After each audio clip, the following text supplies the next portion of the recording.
요즘 가성비라는 단어를 무분별하게 사용한다는 제보를 받았습니다. 그런데 말입니다.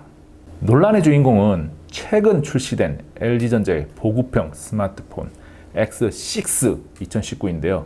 정말 꼼꼼하게 살펴보겠습니다. 안녕하세요. 테크 유튜브 꿀다지 PD입니다. 환경 경제 용어 사전에 의하면 가성비란 가격 대비 성능의 준말로 소비자가 지급한 가격에 비해 제품 성능이 소비자에게 얼마나 큰 효용을 주는지를 나타낸다 라고 적혀 있습니다. 우리는 보통 제품을 구매할 때 우리가 투자한 돈보다 더 많은 값어치를 가지고 있을 때 가성비라는 수식어를 붙이는데요. 예를 들어서 30만원짜리 뭔가를 샀을 때 이 녀석이 한 50만원에서 60만원어치의 값어치를 한다라고 하면 와, 가성비가 좋다라고 표현을 하곤 합니다. 인터넷상에는 LG의 X6 2019를 두고 가성비라는 표현을 많이 사용하고 있는데요. 정말 가성비 폰이 맞는지 함께 파헤쳐 보시죠. 아참! 저는 위메프 특가를 이용해서 34만 9천원에 나온 이 녀석을 12만원이나 할인받아서 22만 9천원에 샀습니다. 가장 먼저 패키징부터 보면 고급스러워요. 프리미엄 스마트폰 패키징하고 동일한 블랙에 간단하게 제품 이름만 넣는 형태를 가지고 있습니다. 박스를 열어서 다 꺼내보면 핸드폰이 들어있고 설명서, 번들 이어폰, 5핀 케이블 전원 어댑터가 들어있는데 기본 케이스나 필름이 없어요.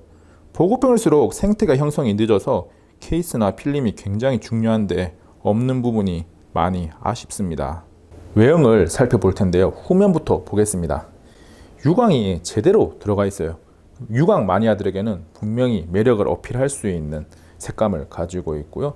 디자인적으로도 후면만 봤을 때는 제법 잘 나왔다는 생각이 듭니다. 카메라도 옹기종기 잘 들어가 있고 전체적으로 깔끔하게 나왔습니다. 전면을 보면 물방울 노치 디스플레이를 확인할 수가 있는데 베젤이 상당히 두껍게 느껴집니다. 특히 하단 베젤은 많이 두꺼운데요. 어떤 이들은 X6 2019가 물방울 노치라서 베젤이 두껍다고 표현하는 분들도 있는데 다른 물방울 노치를 적용한 스마트폰과 함께 놓고 봐도 확실히 더 두껍습니다. 이 부분은 굉장히 아쉬운 부분이에요.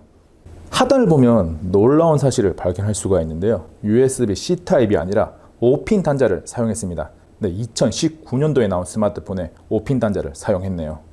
좌측면에는 볼륨 조절 버튼과 구글 어시스턴트 키를 발견할 수가 있는데 이건 제발 좀 뺐으면 좋겠어요. 우측면에는 전원 버튼이 들어가 있네요. LG의 X6 2019는 172g에 8.7mm 두께를 가지고 있는데요.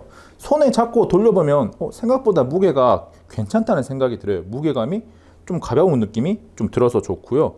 그런데 한 손에 딱 져봤을 때 뭔가 모서리 부분이 거북하다는 느낌이 들어요.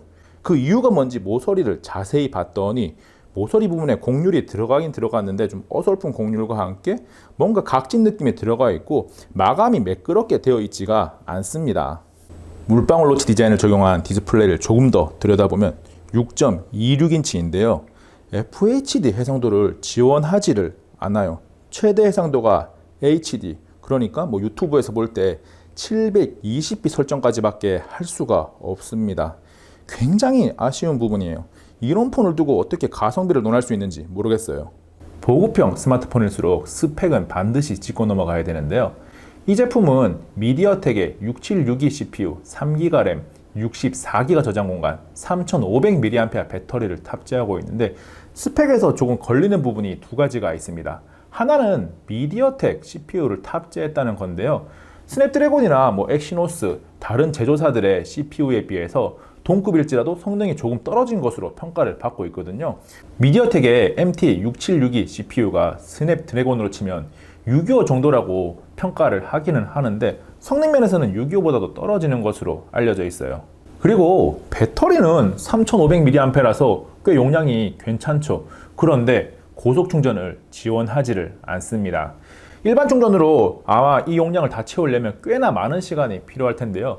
기존에 고속 충전을 한 번이라도 경험해 보신 분이라면 굉장히 답답하다고 느끼실 거예요. 나머지 램이나 저장 공간을 보면 램은 3기가면 그냥 평범한 수준이고 저장 공간은 보급형에서 64기가를 줬으니까 준수하다고 할 수가 있습니다. 이번에는 간접적으로 성능을 확인하기 위해서 벤치마크 3종을 돌려보겠습니다. 첫 번째로 안투투를 돌려볼게요. 안투투는 7만 점대가 나왔는데 딱 미디어텍 676이 가지고 있는 수준만큼 나왔다고 할 수 있어요. 두 번째는 긱벤치4를 돌려보겠습니다. 긱벤치4 점수는 싱글코어가 754점, 멀티코어가 3508점인데 보급형이니까 이 정도 낮게 나오는 거는 어느 정도 예상된 일입니다. 세 번째로 그래픽 성능을 확인할 수 있는 3D 마크를 돌려보겠습니다.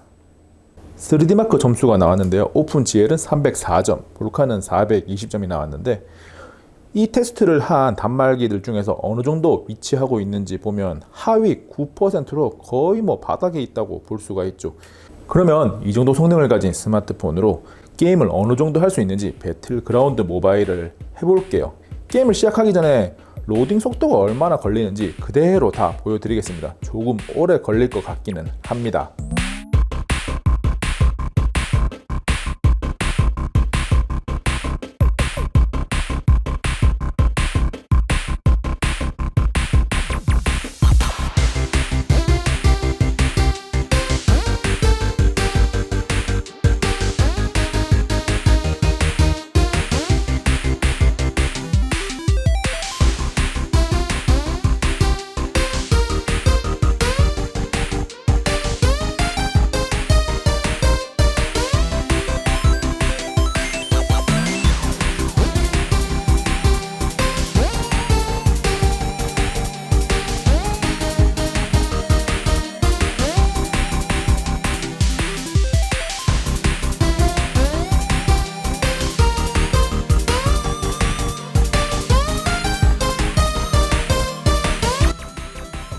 로딩이 끝났는데 역시나 시간이 조금 많이 걸렸어요. 화면 설정에 들어가 보면 화질은 밸런스까지, FPS는 중간까지만 사용할 수 있고 HD부터는 지원을 하지를 않아요. 배틀그라운드 모바일을 실제로 해보면 뭔가 반응 속도가 그렇게 느리다는 생각은 들지 않는데 게임을 하는 도중에 버퍼링이나 끊김 현상이 종종 발생을 합니다. 특히 상대방과 조우하거나 뭔가 움직임이 많은 상황이 발생했을 때 굉장히 좀 답답한 느낌이 들 수가 있어요. 그래서 게임을 하기에는 적합하지 않은 스마트폰이다라고 할 수가 있죠.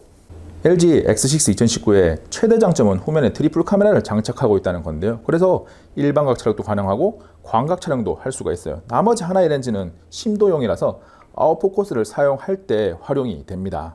실제 촬영된 결과물을 보면 일반적인 환경에서 스냅용으로는 충분히 괜찮다라는 생각이 드는데 탄성이 자아낼 만큼 좋은 결과물은 아니고요. 딱 보급형에서 그래도 이 정도면 쓸만하다라는 수준은 됩니다. 그리고 광각 사진을 촬영할 수 있다는 게 장점이기도 하고 포커스를 촬영할 때 뒤에 후면에 뭔가 블러 처리, 포커싱이 잘 날아가는 게 좀 좋은 점이긴 하죠. 물론 야간에 사진을 찍어보면 어쩔 수가 없어요. 노이즈가 굉장히 심해지고 그렇게 썩 쓸만한 사진을 건지기는 힘듭니다. 요즘은 보급형 스마트폰에서도 모바일 간편 결제 서비스의 유무는 굉장히 중요한 요소인데요. X6 2019는 LG페이를 지원을 합니다. 이런 부분은 분명한 장점이에요.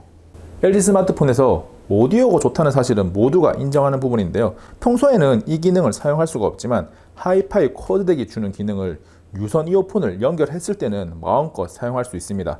게다가 DTS:X 3D 입측량도 이어폰을 꽂았을 때 사용을 할 수가 있죠. 한 가지 마음에 걸리는 것은 보급형 스마트폰을 사용하는 사람들이 썩 좋은 이어폰을 사용하지 않는다는 거예요. 그냥 번들로 주어지는 것만 쓸 텐데 이 하이파이 쿼드덱에 주는 성능을 100% 활용할 수 있는 고급 이어폰을 과연 쓸까라는 의문점이 있습니다. 차라리 하이파이 쿼드덱에 들어간 돈을 조금 줄여서 디스플레이나 CPU를 업그레이드하는 데 썼으면 어땠을까라는 생각을 해봅니다. 마지막으로 OS는 안드로이드 파이 즉 9.0이죠. 최신 OS를 사용을 합니다. 지금까지 꿀단지 PD가 정리한 내용을 보면 가성비라는 단어를 붙이기는 힘듭니다. 카메라와 LG페이, 오디오에 조금 힘을 주기는 했지만 이게 가성비라는 표현을 붙일 정도의 성능을 발휘하는 건 아니에요.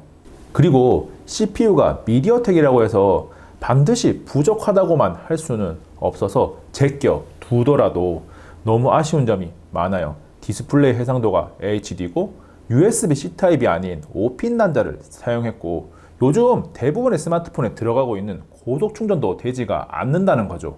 더해서 힘을 줬다고 하는 트리플 카메라도 사실을 알고 보면 일반각과 광각 두 가지 화각을 촬영할 수 있는 거거든요. 이렇게 보급형에 광각까지 촬영할 수 있는 단말기는 생각보다 많이 나와 있습니다. 결론을 내면 30만 원대 스마트폰 중에서 들어간 비용만큼의 값어치는 할 수가 있어요. 물론 장점도 여러 가지가 있으니까요. 그런데 가성비라는 표현은 절대 아닙니다. 그런데 말입니다. 사람들은 왜 자꾸 이 녀석을 보고 가성비라는 표현을 사용을 할까요?